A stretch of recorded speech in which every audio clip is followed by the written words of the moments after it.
270 on 240. Good morning, Louis. 1036 to 705. Morning, Bob. Bus 320. Morning, Peter. 1036 to 705. 14 to line 21 on Cabrillo and State. I got a code 3 for you. Stand by a minute, please. Go ahead. Okay, Lincoln, turning left there at Brooks Institute. I've been dispatching at the MTD Transit Center for about 4.5 years as a communications specialist. My responsibilities mainly were to transcribe all of the routes and schedules into Braille, primarily for distribution to other Braille readers and blind passengers on buses. And to learn the streets of the city, I had to ride the buses. I rode all the lines several times, and I rode with somebody, or either the driver would help me, or I had a person ride along with me who would tell me the names of the streets, and I would note them down on a tape recorder and go home and write out my own little word map of the route the bus traveled and all the cross streets. Gradually, after 1 or 2 years, I began to form an indelible map in my head of the basic layout of Santa Barbara, and especially the downtown area, which is all pretty easy because it's right angles as far as streets and streets running perpendicular to them and parallel. When you get up into the Riviera or the Mesa or parts of Montecito, the streets become so curvy, I get very lost and confused as to all the angles of the streets and where one stops and another starts, and the little islands in the middle which divide streets off. That becomes very confusing for me, and I've heard it becomes confusing for a lot of people who see, so I don't feel so alone.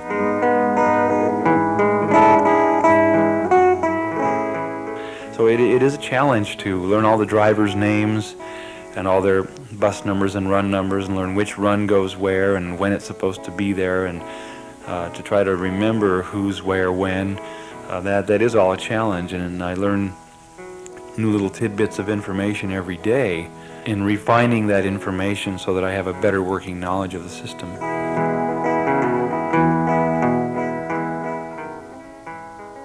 I was born blind. I had a very rare type of glaucoma.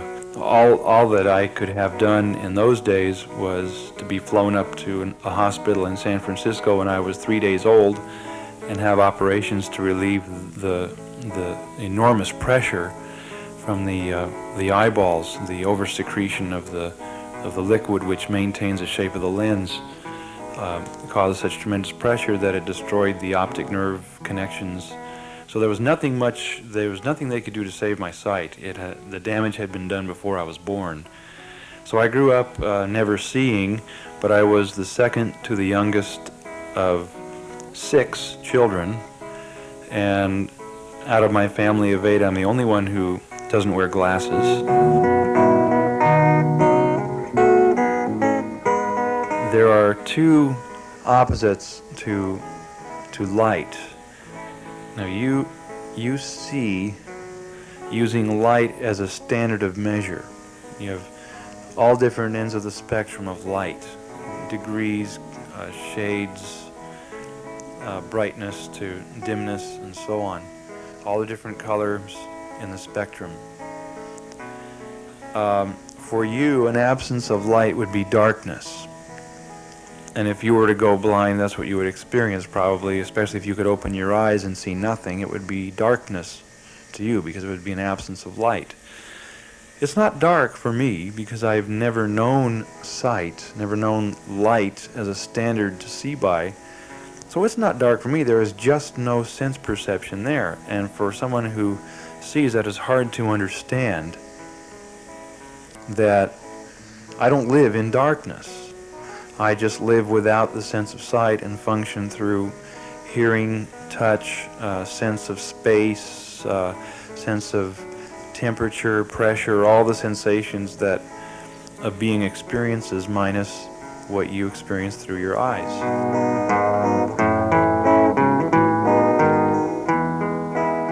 When I was 3 years years old, somebody played a middle C on the piano in my parents' house, and my mother probably, and told me that was a middle C, and I sort of, oh, that's middle C, and so I memorized that as middle C, and from then I sort of developed, I guess, perfect pitch, which I guess is sort of the same as tonal memory. I started playing piano when I was a child and took piano lessons for 2 years and sang in all my school choirs and played clarinet from 4th to 8th grade. When I was 12 years old, my oldest brother, came home with a guitar. He had had one for a month or two, and every time he came home with it, I stole it and went into the bedroom and started plunking around on it because I was so fascinated by it. And I would always tune it differently, and it would drive him nuts because when he went to play it, he couldn't tune it. So I had to tune it back to the normal tuning for him, and so he got fed up with that, and he just brought me home one. He says, "Here, this is yours. Keep it and play it. Don't play mine." Baby, do I feel high, oh me, oh my. I'm playing in the orchestra for the Gilbert and Sullivan Company here in town.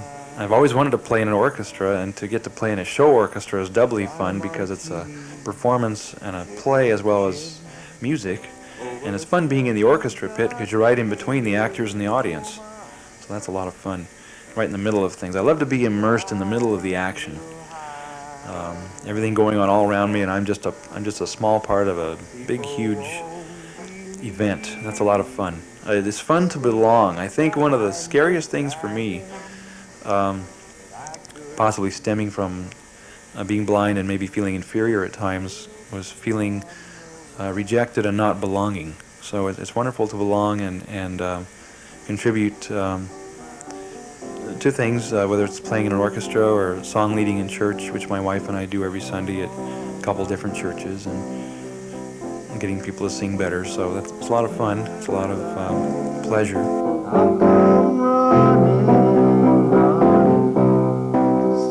I wish I had kept a scrapbook of all the odd incidents, because there are several dandies which I wish I could remember. A driver called in one morning. He was out at Pacific Oaks and Hollister and said, "There's a goat running across the road." And I answered on the radio. I said, "Is that G-O-A-T? Did I hear you correctly?" And he said, 10-4. I said, "Okay, we'll send the goat patrol out to pick him up." Just call out my name. Morning, Bob. Bus 320. Morning, Peter, 1036 is 705. Winter, spring, summer, or fall, all you got to do is call, and I'll be there.